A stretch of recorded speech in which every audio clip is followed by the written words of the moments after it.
All right, Ryan, welcome back to the show. Today, we're diving into a fascinating and honestly, a bit chilling topic. We're talking about a world that most people don't even know exists, operating behind the scenes of global economics and power. Chilling is right, Rosie. When I first started looking into this, my jaw was practically on the floor. We're peeling back the curtain on something called economic hitmen, or EHMs, and a corporation named Maine that was at the heart of it all. It's like something out of a spy novel, but it's very real. Exactly. Let's start with Maine itself, because it's so enigmatic. The text describes it as a closely held corporation, with only about 5% of its 2,000 employees actually owning a piece of the company. These were the partners, or associates, and their positions were incredibly coveted, right? They had immense power, and let's be frank, they made the big bucks. Oh, absolutely. And discretion was their absolute hallmark. They were dealing with heads of state, CEOs, the kind of people who expect absolute confidentiality. Almost like attorneys or psychotherapists. Talking to the press, totally taboo. Which is why, as the text says, most people outside of Maine had no clue who they were, even while competitors like Arthur D. Little or Halliburton were well known. It's wild, isn't it? Because you hear those names and you think big construction, big engineering firms. But Maine was different. The narrator uses the term competitors loosely because Maine was in a league by itself. They had mostly engineers on staff, but they owned no equipment, never built a storage shed. Many were ex-military, but they didn't contract with the Department of Defense. It just doesn't compute with our typical understanding of a corporation. It really doesn't, and that's the hook, right? What did they do? The narrator himself admits that during his first few months he couldn't figure it out. All he knew was his first assignment was in Indonesia, specifically Java, to create a master energy plan with an 11-man team. And there was immediate pressure, even before he fully understood the job. His boss, Einar, and others were really eager for him to produce projections that showed Java's economy would boom. Einar even had this gesture, right off the chart, gliding his fingers up over his head, saying, "An economy that will soar like a bird." It was a clear directive. Be optimistic, or else. A clear directive to manipulate, essentially. And Einar himself is quite the character. He's this mysterious figure, taking these short 2 to 3 day trips that no one talks about. When he is in the office, he's friendly, asking about the narrator's wife Anne, their apartment, even the cat from Ecuador. But try to get any real answers about the job, forget about it. He's a master at turning conversations around. Absolutely. It's classic psychological conditioning, I think. Build rapport, but keep the core mission shrouded in secrecy. Then Einar drops this cryptic hint. "You needn't worry, we have high expectations for you." I was in Washington recently, and then just trails off with an inscrutable smile. But then he pivots, tells him to read up on Kuwait, get passes to MIT and Harvard libraries. Totally shifts the focus. Right, so this guy, with a BS in business administration, is suddenly tasked with becoming an econometrician, basically modeling economies. He enrolls in courses, and what does he discover? That statistics can be manipulated to produce a large array of conclusions, including those substantiating the predilections of the analyst. That's a huge red flag if you ask me. A massive one. It's the moment he realizes the game isn't about objective truth, it's about desired outcomes. And then, as if the professional world isn't already skewed, we get a glimpse into Maine's gender bias. Only 4 women held professional positions in 1971, amidst hundreds of secretaries. He was accustomed to this gender bias, which makes what happens next even more astounding. Yeah, this is where Claudine Martin enters the scene. Our narrator is deep in the Boston Public Library, researching Kuwait, and this self-assured businesswoman in a dark green suit just strides over, sits down, and without a word slides an open book his way. Inside is the information he needed about Kuwait and a card. Claudine Martin, Special Consultant to Chas, T. Maine Inc. Talk about a dramatic entrance. She extends her hand and says, "I've been asked to help in your training." And then the bomb drops. They meet in her Beacon Street apartment, and she explains his position is unusual and highly confidential. Then she laughs self-consciously and says her assignment is to mold me into an economic hitman. An economic hitman. What a name. It immediately conjures cloak and dagger dreams, as the narrator puts it. Claudine plays it off with humor, saying, "Who would take it seriously?" But then she gets serious. She tells him, "We're a rare breed in a dirty business. No one can know about your involvement, not even your wife." And then the ultimate kicker. Once you're in for life. That line, "once you're in for life," is just chilling. It establishes the gravity, the irreversible nature of this commitment. And the narrator realizes Claudine was masterfully using an NSA profile on him, exploiting his personality weaknesses. Her approach combined physical seduction and verbal manipulation, tailored just for him, but apparently standard operating procedures for these high-stakes deals. It's manipulation at its finest, tailored to ensure loyalty and silence. And Claudine is brutally frank about the shadowy side. She lays out the two primary objectives of his work, and this is really the core of what an EHM does. First, he was to justify huge international loans that would funnel money back to Maine and other U.S. companies like Bechtel and Halliburton through massive engineering and construction projects. So basically, using taxpayer or international bank money to enrich U.S. corporations. But the second objective is even darker.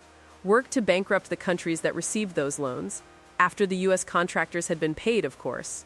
The goal? To make these countries forever beholden to their creditors, creating easy targets when the U.S. needed favors like military bases, UN votes, or access to oil and natural resources. It's a system designed for perpetual debt and control. His job was to forecast the effects of investing billions in a country, producing studies that projected economic growth 20 to 25 years into the future. He'd compare projects, power plants versus railroads, for example. But the critical factor, always, was gross national product, or GNP.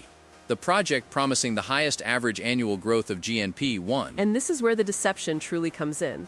The unspoken aspect of every project was to create huge profits for the contractors and make a handful of wealthy, influential families in the recipient countries very happy, all while ensuring the long-term financial dependence and therefore the political loyalty of governments around the world. The larger the loan, the better, even if it meant depriving the poorest citizens of healthcare and education for decades. It's a truly insidious system, isn't it? Because they openly discuss the deceptive nature of GNP. GNP can show growth even if only one person profits, like a utility company owner, while the majority of the population is burdened with debt. The rich get richer, the poor grow poorer, but statistically, it's economic progress. It's a complete perversion of what economic growth should mean. And what makes it even more shocking is the average American's perception. Most Maine employees, like many U.S. citizens, genuinely believed they were doing these countries favors by building infrastructure. Our schools and press have instilled this idea that all U.S. actions abroad are altruistic. The narrator mentions hearing comments like, "Why don't we just get out of their damn country and let them wallow in their own poverty?" when countries burn the U.S. flag. It's a stark contrast to the reality. As the narrator points out, those well-educated people have no clue that embassies serve U.S. interests, which, in the latter half of the 20th century, meant building history's first truly global empire, a corporate empire supported and driven by the U.S. government. It's a fundamental misunderstanding, almost a willful ignorance, of geopolitical machinations. Back to Indonesia, a few months later, he's heading to Java. Claudine frames it chillingly. It's the next domino after Vietnam. Indonesia was an oil-rich Muslim nation, a hotbed of communist activity. The goal? We must win the Indonesians over. If they join the communist bloc, well... She draws a finger across her throat and then smiles sweetly. The message is clear. Produce a very optimistic forecast to justify the loans, which will allow USAID and international banks to pump money in. And the reward, of course, is personal gain. You'll be well rewarded. The world is your shopping cart. But she also warns him it'll be tough, that experts at the banks will come after you to punch holes in your forecasts. It's a high-stakes game of economic theater. Absolutely. And he asks a critical question. What about the 10 other men on the Java team? Are they getting the same training? Claudine's answer is definitive. No. They're engineers, she says. They design power plants, transmission lines. You're the one who predicts the future. Your forecasts determine the magnitude of the systems they design and the size of the loans. You see, you're the key. He's the linchpin of the whole operation. This brings us to his internal conflict. He admits, "Somewhere in my heart, I suspected I was doing the wrong thing. But the lure of Maine, everything his past life lacked, was powerful." He tried to justify it, the classic working from the inside argument, believing he could better expose it later. And Claudine, again, disabuses him of that notion immediately. Don't be ridiculous. Once you're in, you can never get out. You must decide for yourself, before you get in any deeper. That's a terrifying moment, and it confirms the in-for-life aspect. But he convinces himself he's the exception. It's a powerful delusion to think you can beat a system that's designed to co-opt and trap you. Months later, during a snowy afternoon in her apartment, Claudine further outlines the club.